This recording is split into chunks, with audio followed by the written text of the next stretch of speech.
बार ऐसा ही हुआ, एक बहुत बड़े राजा के यहाँ एक कन्या का जन्म हुआ।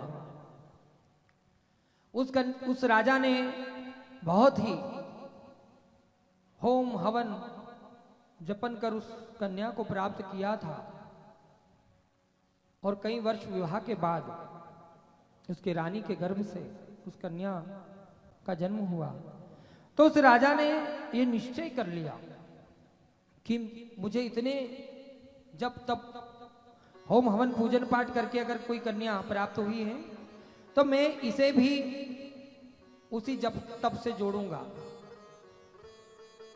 मेरी यह आत्मिक इच्छा है कि यह भी ईश्वर के शरणागत हो जाए, भगवान के शरणागत हो जाए, इसमें धर्म का पूर्णतः वास हो जाए। अब उसने उसी प्रकार अपनी कन्या पुत्री का संचालन करना शुरू कर दिया, उसमें संस्कार डालना शुरू कर दिए। बाल्यकाल से ही उसे अध्यात्म से जोड़ा, भक्ति से जोड़ा। इसलिए हम सबको कहते हैं कि आपके बच्चे जब छोटे हो ना, तो आप उनको जो बनाना चाहते हो, आप उस क्षेत्र परिक्षेत्र का ज्ञान देना उन्हें शुरू कर दें। लेकिन आपके पास समय नहीं है, आपका बच्चा छोटा होता है ना, तो आप उसको बिगाड़ यंत्र दे देते हो। बिगाड़ यंत्र क्या? आपका मोबाइल है। आजकल छोटे छोटे बच्चे इतने एक्सपर्ट हो गए हैं, जरा से गोदी में बैठे हैं और पापा का मोबाइल हाथ में है और वो खुद ही रील चला रहे हैं। उनको पासवर्ड भी पता है, पासवर्ड भी खोल लेते हैं।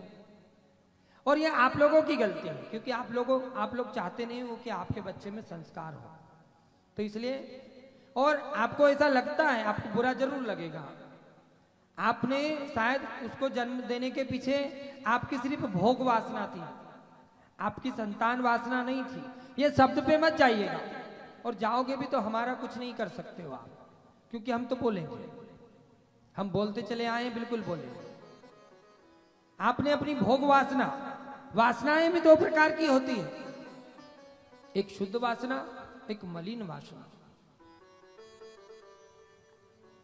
शुद्ध वासना कौन सी?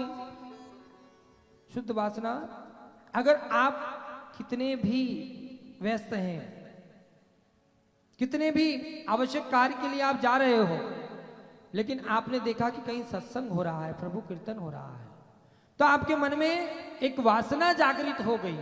क्या हो गई? एक वासना जागृत हो गई कि नहीं, एक बार तो कीर्तन का रस कानों में पड़ना ही चाहिए। या भले आप किसी के विवाह में जा रहे हो, कोई मर क्यों नहीं गया हो, वो तो मर ही गया। अब वो जीवित होकर के आपसे कहेगा नहीं कि हम मर रहे थे और तुम कथा श्रवण कर रहे थे। कहेंगे तो कुछ उसके रिश्तेदार कहेंगे, तो उनको भी कहने का अवसर तभी मिलेगा जब आप पहुंचोगे नहीं। लेकिन इस बीच अगर कोई कथा सत्संग चल रही है, कोई ऐसा भगवान का कीर्तन चल रहा है और आपके मन में ये वासना उत्पन्न हो जाए कि हमें एक बार कथा श्रवण करनी चाहिए, तो ये वासना कौन सी है? ये वासना आपकी शुद्ध है। कौन सी वासना है? ये शुद्ध वासना है। और मलिन वासना कौन सी है? मलिन वासना कि अगर आपके मन में आ गया कि ईश्वर कुछ भी नहीं है, भगवान कुछ भी नहीं है, यह संसार तो जिस प्रकार आपका फोन, आपका टीवी, आपका पंखा टेक्निकल चल रहा है, वैसे ही चल रहा है, तो ये आपकी मलिन वासना है, अशुद्ध वासना है। हमें इस वासना का दोहन करना चाहिए। इस संसार को कोई तो ऑपरेट कर रहा है, संभव ही नहीं है कि बिना उस शक्ति के यह संसार चल सके। तो उस राजन ने अपनी पुत्री में संस्कार डाले और उसे एक ललक जगा दी। कौन सी ललक जगा दी?